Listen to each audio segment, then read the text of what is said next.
নমস্কার, আমি সুজাতা। আজ বানাবো কাতলা মাছের একটা রেসিপি। তার জন্য প্রথমেই আমি শুকনো লঙ্কা থেকে ভেতরের দানাগুলো ছাড়িয়ে নেব। শুকনো লঙ্কার দানাগুলো ছাড়িয়ে আমি রেখে দিলাম। এবার একটা বাটিতে শুকনো লঙ্কা, কয়েক কোয়া রসুন ও অল্প একটু জিরে দিয়ে জল দিয়ে আমি ভিজিয়ে রাখলাম। দুটো আলু আমি খোসা ছাড়িয়ে নিয়েছি। এবার আলুগুলোকে আমি লম্বা লম্বা করে পিস করে নেব। আলুগুলো পিস করে জলে ভিজিয়ে রেখে চলে যাব মাছ ম্যারিনেট করতে।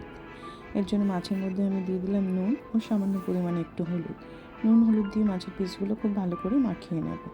প্রত্যেকটার গায়ে যেন সমানভাবে মাছের নুন আর হলুদটা লেগে যায়। এরপরে ওই ভিজিয়ে রাখা সমস্ত মশলাটাকে আমি একটা পেস্ট বানিয়ে নিলাম। আর আমি পেঁয়াজের পেস্ট বানিয়ে নিলাম। গ্যাস ধরিয়ে কড়া বসিয়ে কড়াইতে দিয়ে দিলাম বেশ কিছুটা তেল। তেল গরম হতে তেলের উপরে নুন ছড়িয়ে দিলাম যাতে মাছগুলো আটকে না যায়। মাছের পেটিগুলো এইভাবে দিয়ে উল্টে পাল্টে লাল লাল করে ভেজে তুলব। দেখুন মাছের পেটিগুলো কিন্তু একটু লেগে যায়নি।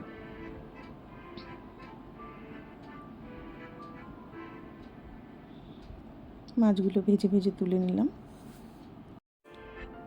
এইভাবে বাকি মাছগুলোকেও আমি আরেকবার দিয়ে ভেজে নেব। উল্টো পাল্টে দু পিঠটাই লাল লাল করে ভেজে নেব মাছগুলো। প্রত্যেকটা মাছ আমার ভাজা হয়ে গেল।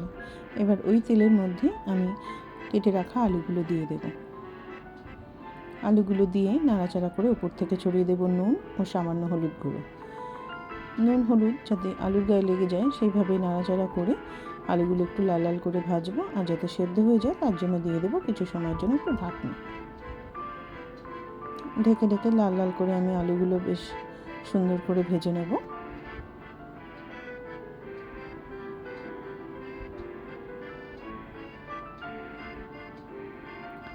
ঢেকে আলুটা ভাজার জন্য আলুগুলো লাল লালও হয়ে গেছে, বেশ 75 to 80% রান্নাও হয়ে গেছে।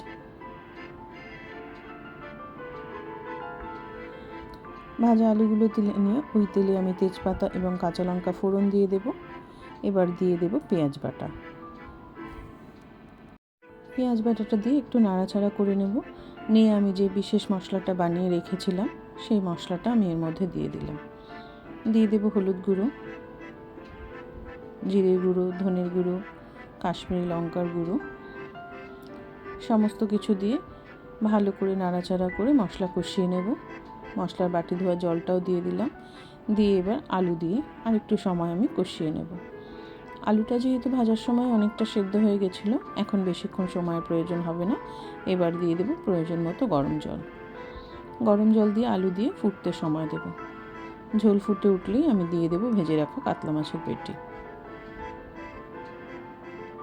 মাছ দিয়ে একটু সময় নাড়াচাড়া করে রান্না করে নেব মাছের ঝোল। কেমন লাগলো বন্ধুরা অবশ্যই জানাবেন।